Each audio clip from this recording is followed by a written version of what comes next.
Hi, ladies and gentlemen. Thank you so much for tuning into the COVID-19 lockdown account. So today I've got Jess. Jess is a chef who's in self-isolation in the southeast of England and is kind of in good spirits by the looks of things at the moment. So how are we doing at the moment, Jess? Staying as positive as possible. Always good when things keep me busy, so doing this is actually quite a fun thing to do. Yeah, And yeah. staying upbeat. Good, good, good. So what does a day normally look for you before this happens? So talk to me about the ins and outs of what you'd be doing work-wise or life-wise. A normal day-to-day basis as a chef, I think most people in the hospitality industry in general knows you wake up, you go to work, and then you come home and go to sleep. I don't think I've ever spent so much time in my flat in the 5 years I've been here. So it's a big adjustment. But yeah, normally just busy, just constantly busy and doing things and non-stop and no sleep. Normal. Yeah. And so, yeah, life has massively changed for you then. Yeah, big adjustment. I found it really difficult for the first few days because obviously it's a massive shock to the system when you're constantly busy and then all of a sudden you find yourself just with nothing to do. But I'm kind of starting to like it quite a bit too much, really. I can definitely relate to that. I've always been a bit of a sucker for work, but I'm now a very big sucker for my own space, and I have been a sucker for my own space anyway, so I can relate on that sense. What kind of things are you doing to try and keep your mind occupied at the moment? Well, I've definitely been doing a whole load of new recipes because as much as I can't be in the kitchen, I can still do what I love. So I've kind of turned work back into what it used to be, which was my passion. Lovely. Doing a lot of drawing. I'm not very good at it, but I like Sharpie art, doodling, things like that. A lot of FaceTiming. I think my family are actually hearing from me a lot more now than they did before. So That's nice. good. That's lovely. And is there, are there things that you are now kind of realizing that you want to be taking forward from this? Definitely going to appreciate spending time with my family more. Whereas before I would try and fit them around work. I definitely think when things go back to as normal as they can be, I'm not going to be fitting work around my family. It's put things into perspective and maybe prioritise things a lot better. Yeah, yeah. I can definitely relate with that as well, especially the relationships I'm improving with on a, even in my own household, I'm finding that I'm spending more time just with my kids, which is amazing as well. So talk to me about your recipes and stuff. Is there anything that you specialize in? Is there any style that you like to work with? I'm not much of a baker, so I did try and get better at that, and then very quickly remembered why I'm not much of a baker. I like doing proteins really. Like in the kitchen, it's kind of the grill section, like the hot section sauce. I don't really have a pass or a KP in my kitchen, so I'm doing my own washing up. But other than that, I'm keeping it quite simple as well, because obviously in lockdown, I don't have the freedom in a kitchen with all the spices, so I'm learning to cook simpler food again, really Nice. going back to basics, which is quite fun really. And what kind of advice would you give anyone that's kind of getting into cooking now, which I can imagine lots of people are? With everyone getting into cooking now, I'd definitely give you the advice of stock up on some flour because everywhere's running out, and just you don't have to try and do one thing, and if it goes wrong, keep going at it. Like the fun of cooking is you can keep doing something, find something you like doing. So be it sweet, savoury, just experimenting and having fun. Take that and run with it. There are no rules of cooking. Just Mm, mm. Find your own stuff. Now, it's something that I've been doing quite a bit of. I've got, obviously we've got the gym page, and we're doing as many things on there to try and keep people motivated. And one of the things that I do is the recipe with Mr. E, which is just an absolute shambles of a show where I try and cook what I can in about 30 minutes. And to be fair, the food's always really good because I know how to cook my own stuff, but I'm definitely no chef. yeah. Um, what kind of resources are you using when it comes to getting more inspiration for your cooking?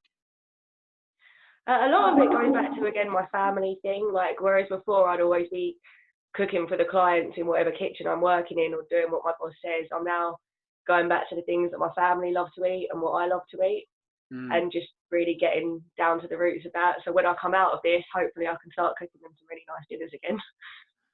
that kind of always gives me, whenever people talk about their family, food and family and recipes in that sense, it always brings me back to that kind of imagery in the film Ratatouille, where he goes into his head and starts seeing his mum giving him the food that is kind of his soul food.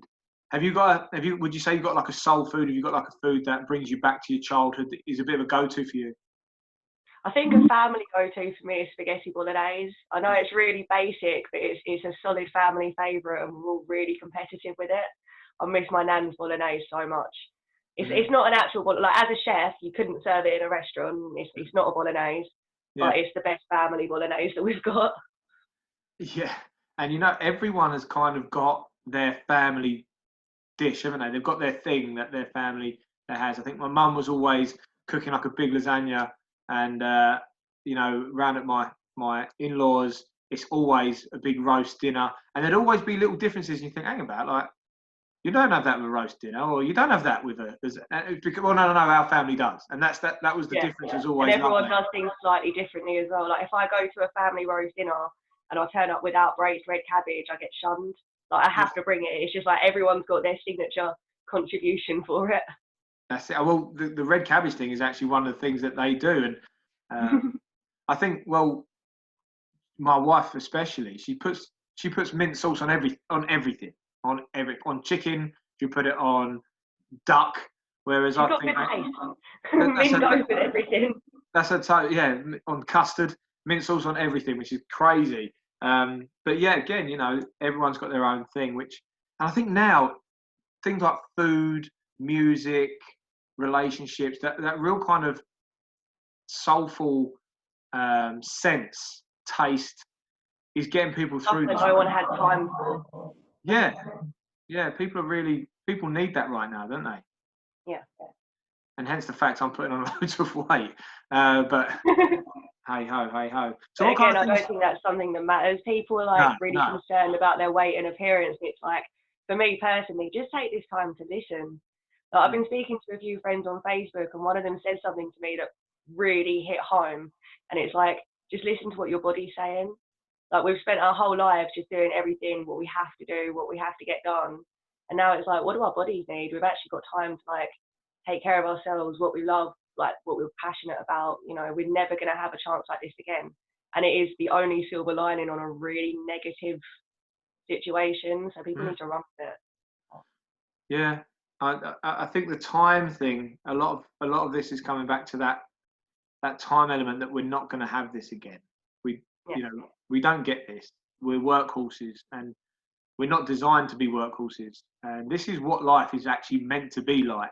If you were to look at like a caveman sense, you'd spend a lot of time in isolation, go out hunt. Time in isolation, go out hunt. And the fact is, we're now put into what we're meant to be doing, and we're struggling with it, which is scary, I suppose. It's a shock to the system for everyone. Yeah. So talk to me about things that you do with your friends to stay motivated and stuff for building that kind of boost. A lot of it was, a lot of my friends either still live at home or they have housemates and stuff. So they've really like rallied together to keep talking to me and, keep my spirits up, which is really nice.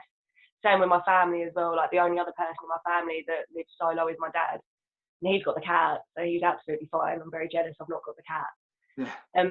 But yeah, it's staying in contact with people. Don't get me wrong, there are days where I don't want to talk to anyone, so I just don't. But there are also days where if you want to pick up the phone or you need to hear like my nan's voice, I will. And it's just little things like that, listening to people and just ringing them. I know that's a really simple bit of advice, but just keep in contact with people that you care about. Yeah. Oh yeah, definitely. I mean, this is kind of why we're doing this right now.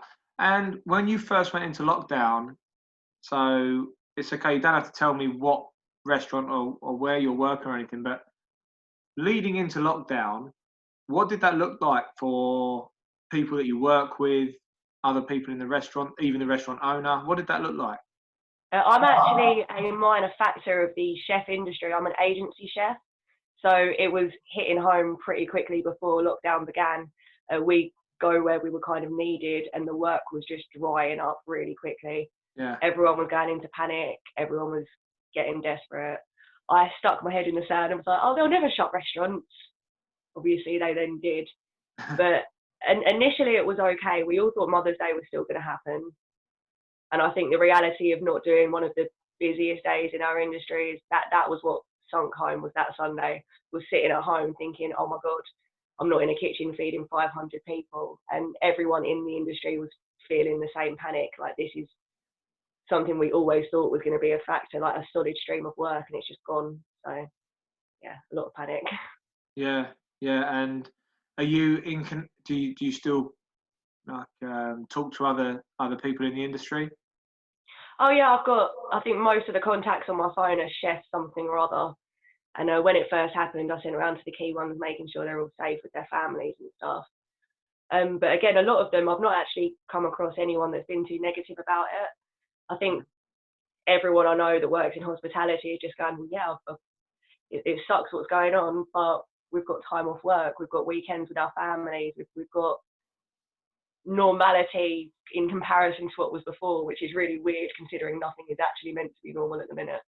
No, and yeah, trying to make good of a bad situation, I think, is the only way to get through this right now, which is, you know, of paramount importance. So, is there anything or anyone that's really sticking out in your mind that's kind of doing something a bit different? Is there anything that's kind of, I don't know, keeping you motivated or exciting you, or is there any opportunities that you've seen for other people or yourself as this has come about? It sounds really stupid and basic, but the thing that's keeping me most excited, my brother keeps giving me really stupid challenges. So I've learned how to do like a shuffle dance, which was pretty fun. And I've made a suit of armour out of tinfoil, which he's also done for himself. His wife is going to do one. They're doing one for their 4-year-old daughter. And my dad's going to make one. And so at the end of lockdown, we're all going to wear our homemade suits of armour and go to the park and have a sword fight. But we're only allowed to make it out of tinfoil, cardboard, cling film and sellotape. So Brilliant. kept me active. Brilliant. And is there anywhere where we can find pictures of this suit of armour? It's actually in front of me if you want me to get it. It's okay. What we'll do, we'll get some of your links. We'll get some of your links up to say if you've got like Instagram or if you've got like Facebook page or anything like that. Oh yeah, I'm the Ginger Chef 18 on Instagram or my Facebook as well. I'll be putting all of the updates on there as it gets done. Okay. Anyone watching or listening, that's what we're going to look up. I'll put all the links in the show notes afterwards so you can have a look at Jess's shining tinfoil suit of armour. And yeah, I can imagine there's plenty of tinfoil at your house anyway, probably stockpiled as a. My family have no idea what they've let themselves in for. I'm a chef. I literally work with cling film and tinfoil every day. Yeah. Mine's going to be beautiful. The competition's real.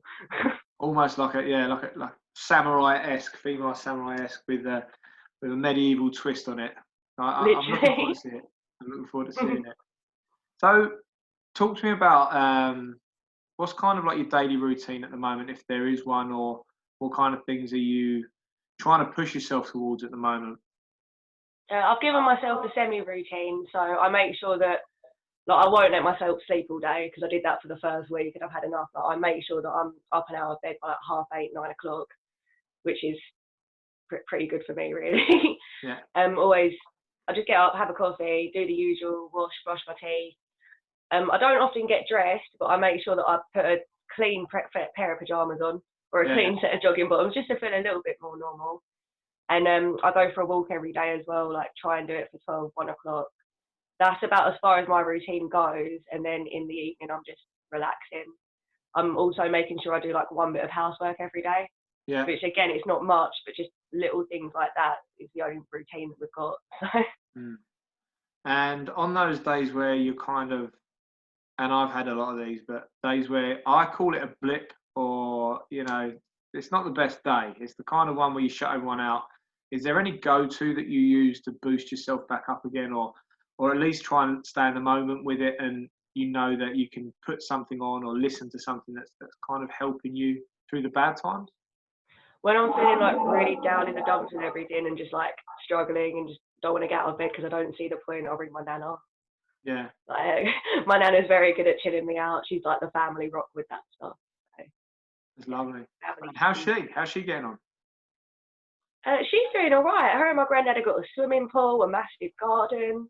Oh. It's taken a national pandemic, is the right term for it, is actually managed to get my granddad to stop working in his, Wow. I'm not going to say his age, but we've been trying to get him to retire for about 20 years now. So it's nice to see they're actually enjoying their golden years. Amazing, well, especially with that kind of surrounding as well, and being able to be outside and swimming, and God, it sounds absolutely lovely. But I bet they're missing you guys. Oh, definitely. Like they get upset on the phone themselves sometimes. It was quite entertaining trying to teach my granddad via my phone and my tablet how to set up FaceTime just so he could see us. And I think me and all the family have seen a few things of our grandparents we shouldn't, where they're trying to set it up. Oh yeah, yeah, yeah. Um, yeah, it's actually, I know it sounds really weird, but not seeing each other has kind of brought us closer together because we're actually taking the time to talk more, as opposed to like just being around each other and being distracted by our phones. We're now on our phones with each other. Yeah, yeah. This is something I'm hearing a lot, and you're actually listening and taking in people's what they're saying and stuff, because that element, the communication element, is on the distraction.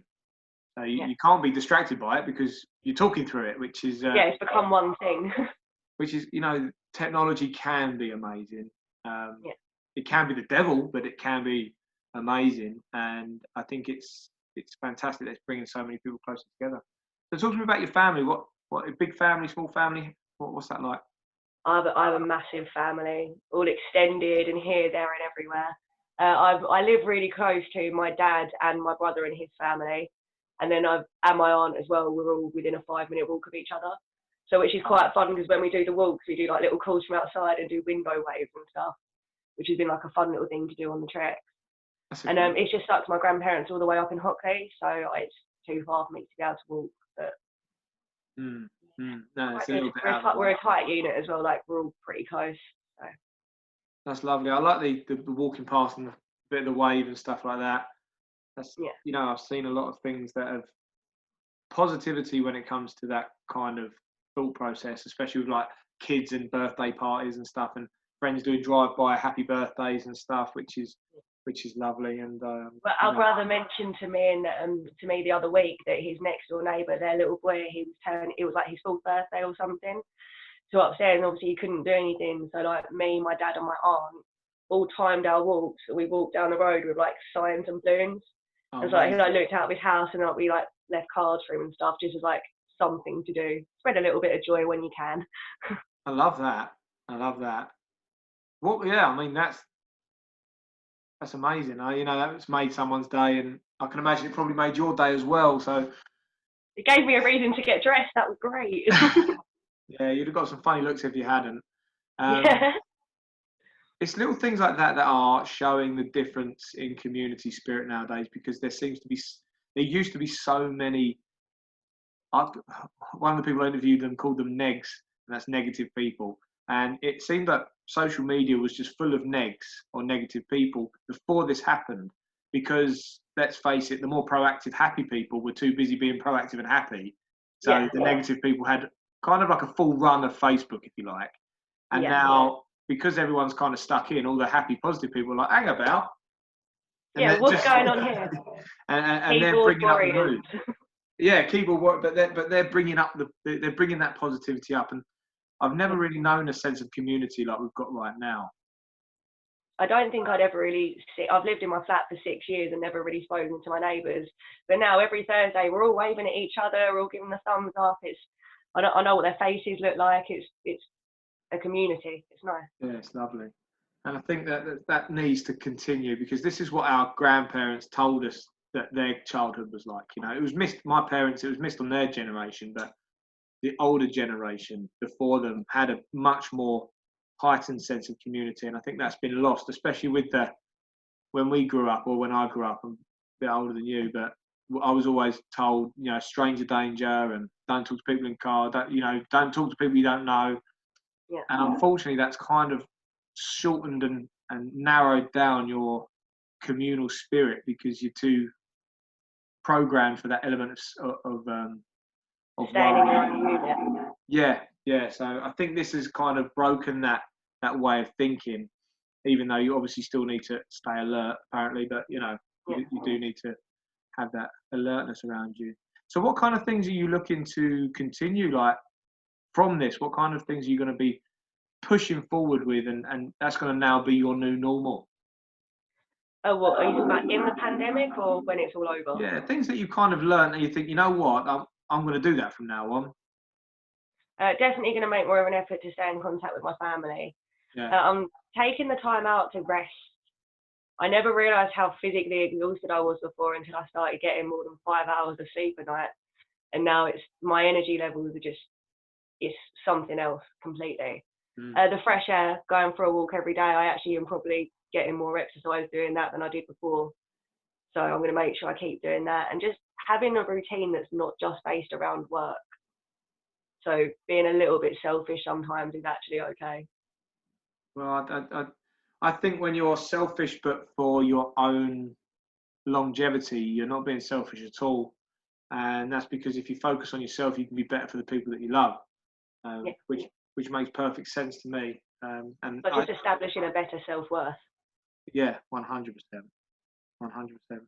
Is there anything that you're using, like any new skills? Have you learned anything different? We've had some people that have learned to meditate, some people started exercising more, some people learned Spanish. Is there anything that you're kind of learning a bit more? I tried to do some yoga. I'm not very good at it, but I quite enjoy doing it, even though I'm not very good at it. Yeah. So I watch like 10-minute tutorials on YouTube and kind of follow that. But I'm actually just trying to find different hobbies. So I've got back into art. That's been something that I hadn't really done since school, and little things like that. But I'm not getting stuck on one thing. Like I'm not going to be like, oh, this is going to be the new norm. I'm going to do this all the time, constantly. I'm just going to keep trying new things. Just exploring, yeah? Yeah, basically. I mean, art would go hand in hand with pretty much what you do. I think a lot of people that are in the catering industry are artistic, and there's a way. It's artistic, isn't it? It is. It's Yeah. creative.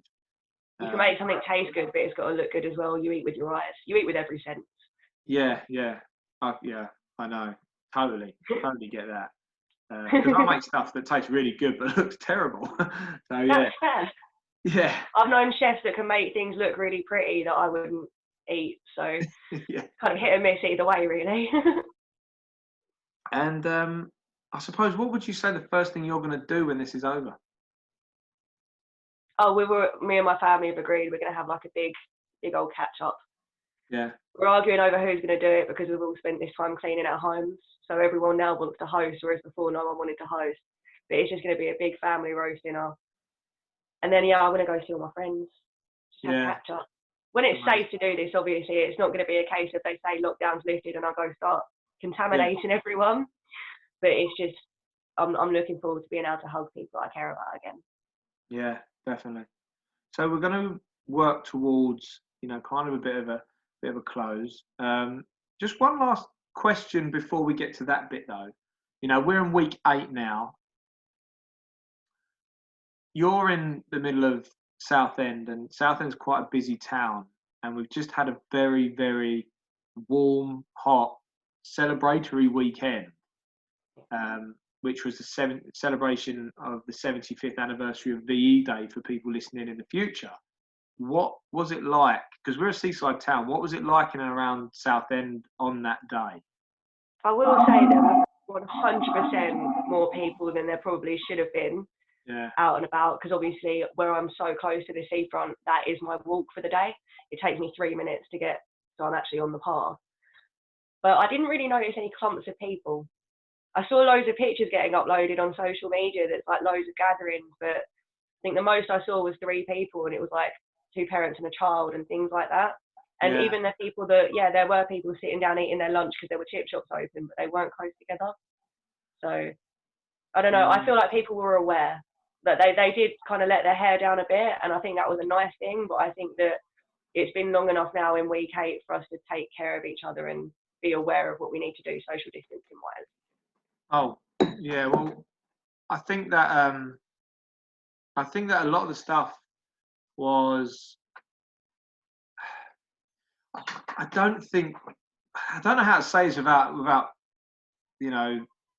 going into the stuff I promised I wouldn't go into, but I don't believe a lot of the pictures that are out there were of that day. I think that they're old pictures that people have put up, or there've been one moment of time where if you move around the camera a bit, it looks like there's a clump of people, and you know, it's I think again, it's people just trying to keep people in that fear bubble. That it's been heavily misconstrued. I think yeah, that's the best way to say it. I 100% agree with you on that. yeah, you know, unfortunately, we're always going to have that. There's always going to be that element of people that will always see the cloud over the silver lining, and will try and install that element of fear. But I think seeing with your own eyes, and like you say, it didn't seem that bad. You know, Yeah.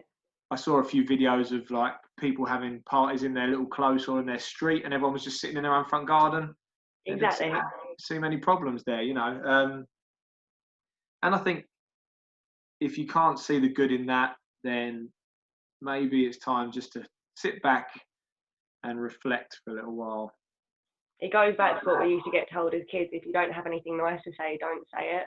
If you're going to make someone's quarantine or lockdown worse, or you're going to make them feel bad, just keep your opinion to yourself. Yeah. No one needs it at the minute. Exactly that. Now, one little tool that I have been doing, I normally bring this up when it comes to anything negative, especially in my feed of social media.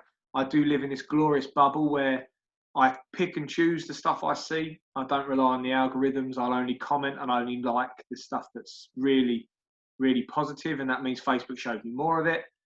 And I press the mute or snooze button on anything I don't like the look of. Normally, if I know someone's going for a bad time, I'll just press the 30-day, go to bed, and then I get to see all the time. But it now means when I open up my Facebook, I just see this constant stream of positivity, which is amazing.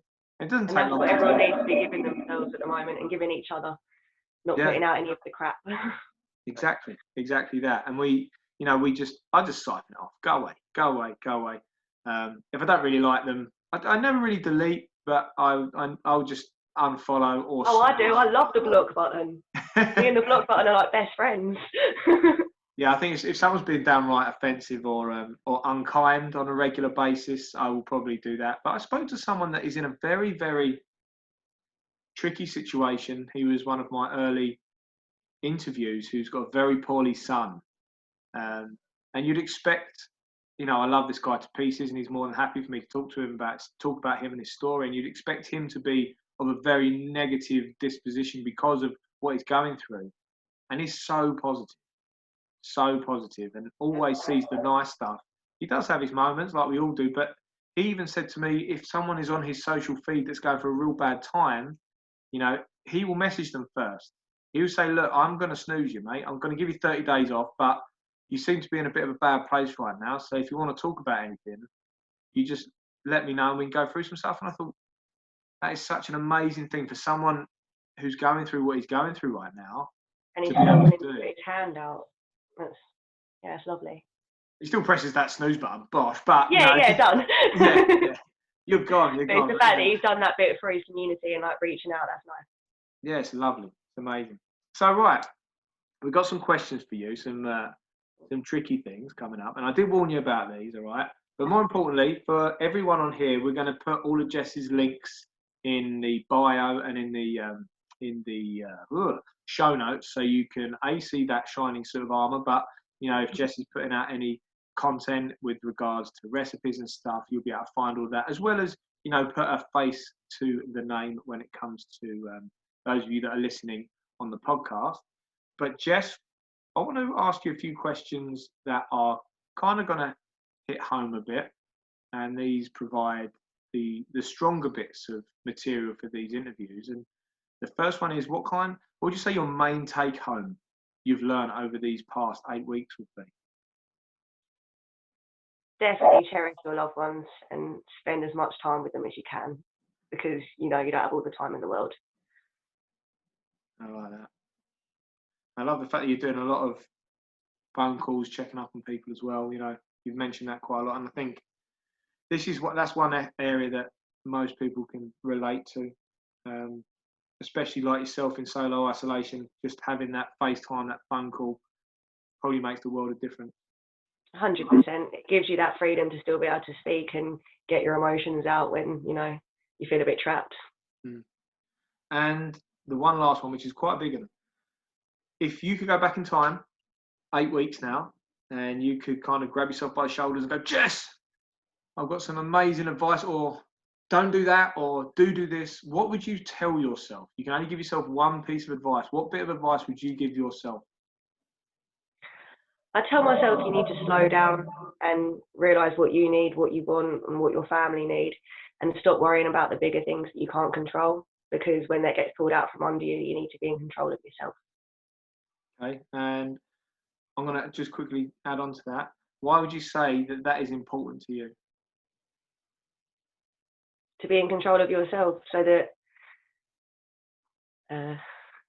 and I think it's important to be in control of yourself and aware of what you want and need, because you are on your own in this world sometimes.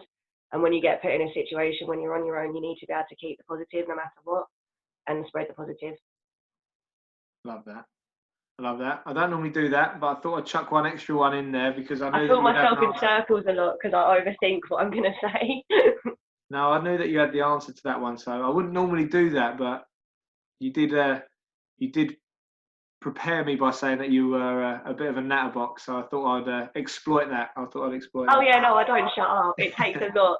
Every time you're talking, I'm just telling myself, like, wait for him to finish. No, that's fine. That's fine. And it's been an absolute pleasure. Look, more importantly, keep doing what you're doing. I think it's fantastic that you're keeping in touch with everyone that you love, and you're spreading that positivity, especially for your local community where you're doing the things for like you said, with the little one and their birthday. I think that's lovely, and keep fighting a good fight, as it were. The one thing that we are going to be excited about is seeing that suit of tinfoil armour, and I'm looking forward to seeing some form of video of you and your family going at it with. I haven't actually told anyone yet, but it's going to just fill my Facebook now. It's going to be my suit of armour. Good. I cannot wait to see it. So I'm going to put your links in the bio so people can see what we're talking about. More importantly, they can contact you if there's anything that has resonated with them and they'd like to pick your brains about it. But more importantly, guys, if you have enjoyed this episode, please do comment in the box below just to say what you enjoyed about it. If you do have anything positive to add to it, please put that, and we will be back in touch. And always keep it kind and keep it clean. If as well you have really enjoyed what you've listened to or you've watched, please do share us on social media so other people can have the exact same experience as you guys. And if you do have a voice, you think that you want to tell your story and you want a platform to do so, I am still interviewing for my gargantuan task of interviewing 100 people during the COVID-19 lockdown. So get in contact either via ABC Gym on Facebook or press reply in the comments button below, and I'll be in touch with you within about 48 hours, providing I find it. Jess, it's been an absolute pleasure. Thank you so much. Thank you as well. No problem. Don't actually go anywhere, but for you guys, I'm just going to press the stop record button to see you all soon. Thank you so much for watching and listening.